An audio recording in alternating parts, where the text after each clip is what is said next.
Golf Central on YouTube is brought to you by the new elite family of woods and irons from Callaway. The LPGA just 4 days away from beginning its 2025 season with the Hilton Grand Vacation Tournament of Champions. Fourth time it will be held at Lake Nona. Lydia Ko is your defending champion, and there will be a celebrity pro-am element to the tournament as well. And you've got first round coverage on Golf Channel and Peacock Thursday, 11:30 a.m. Eastern. So Lydia will be on hand to defend her title. You've also got Nelly Korda, the world #1, who will be in the field as well, coming off that emphatic 7-win season back in 2024. And the field will feature the top 9 players in the world, including Lilia Vu, Ronin Yin, and Gino Titiku. So for the first time in 2025, I'm so happy to welcome in our friend of the show, Amy Rogers, to Golf Central. Amy, you're going to be at Lake Nona this week for the season opener. But before we get to everything that is happening inside the ropes, there is a lot happening outside the ropes right now on the LPGA. Of course, the big headline, the LPGA is searching for their next commissioner after Mollie Marcoux Samaan stepped down on January 9th. What is the timeline to finding a replacement, and who are some of the options that you're hearing of right now? Yeah, it's been 18 days now since Mollie Marcoux Samaan officially stepped down from her role as commissioner of the LPGA. About 8 days later, they announced that they had their search committee in place. They had hired a firm to help with this process. Looks like there's 3 people that are returning that were part of the committee that actually selected Marcoux Samaan. They will be back now to help find her replacement. Now, I think with her arrival and departure coming so recent, I think we can easily look back at the timeline that she followed in replacing Mike Whan to get an idea of how long this process might take. Now, Mike Whan announced his departure in early January 2021. It took them about a month to get their search committee in place. But it wasn't until May that we actually heard that Mollie Marcoux Samaan had been selected as the replacement. Now, Mike Whan went ahead and left the LPGA. He took the role as CEO of the USGA on July 1st, 2021. But Marcoux Samaan didn't actually take her full role officially as LPGA commissioner until August of 2021.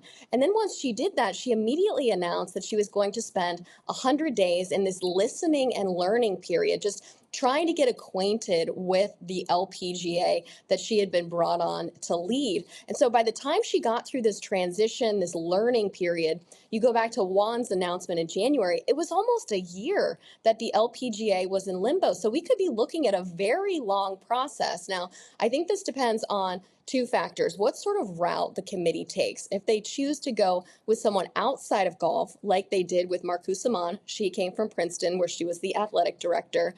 Someone that was outside of golf, didn't understand, the golf world as much, it'll certainly take more time.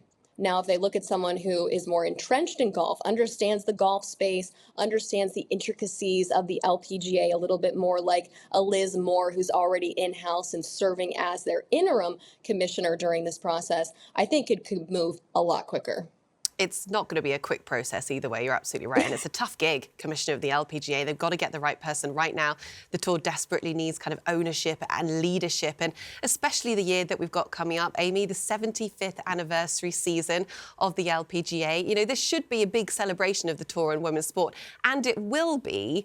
But does it concern you at all that the LPGA doesn't have this leader and this full-time commissioner at such a poignant moment in the progression of the tour?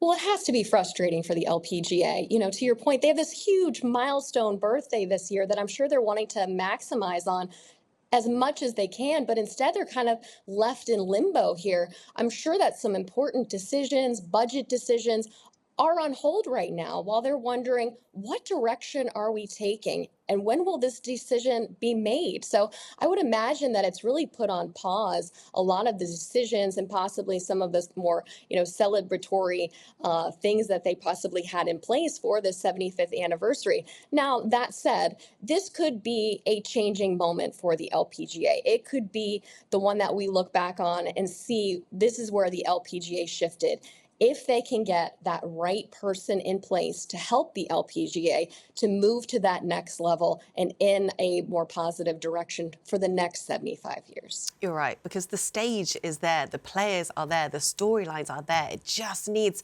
to be sort of rallied up and propelled into that spotlight that it so deserves. You mentioned it as well, Mollie Marcoux Samaan, she did take that 100-day listening period, because there are lots of issues that the LPGA need to figure out, and whoever is the next leader needs to really get to those points very quickly. What are the most pressing issues that need to be addressed right now on the tour?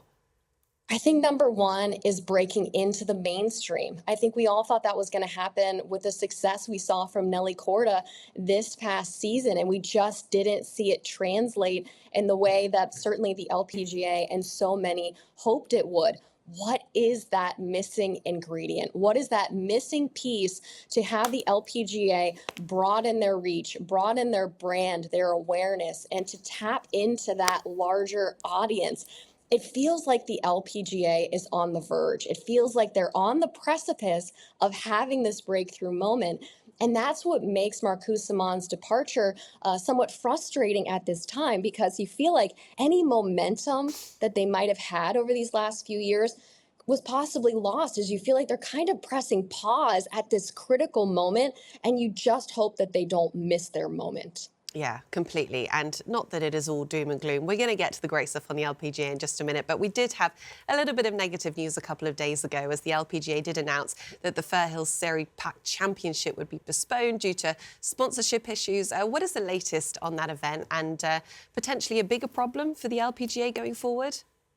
This is so bizarre. I have not heard anything like this before involving the LPGA. They announced a few days ago that the underwriters for this tournament, the Fir Hills Serie Pack Championship, didn't provide any payments last year or this year. Now, in years past with other tournaments, if they ran into some sort of financial difficulty, the LPGA would often be able to step in for a year, help to prop up and provide that financial support until they could find someone.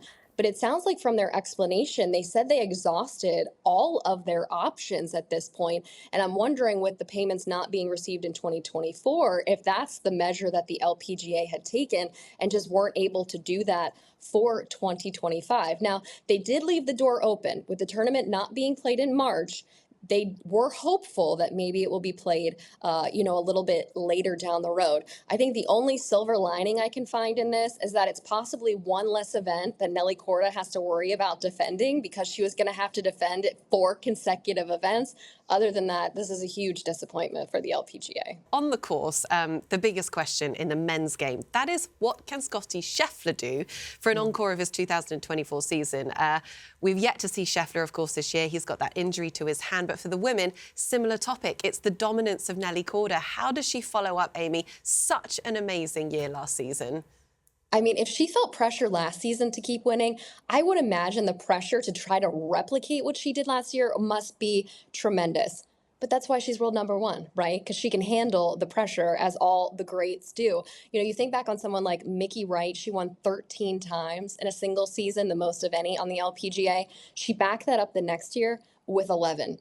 That's pretty impressive. But if you look more recently at what some of the greats have been able to do, Annika Sorenstam went out and won 11 times in 2002. She was able to back that up in 2003 with 6 victories. On top of that, she also went and teed it up for the very first time on the PGA Tour at Colonial. So what do you think, Anna? I think that would be a pretty awesome encore to see Nelly Korda come out and tee it up for the very first time on the PGA Tour. What do you think? I think that would be pretty cool. Well, I mean, her dominance and her success last season did so much for the LPGA, and then to see her at the Met Gala and to see her on the front of Sports Illustrated, she was just a game changer last season, and I fully hope to see her doing exactly the same again this year.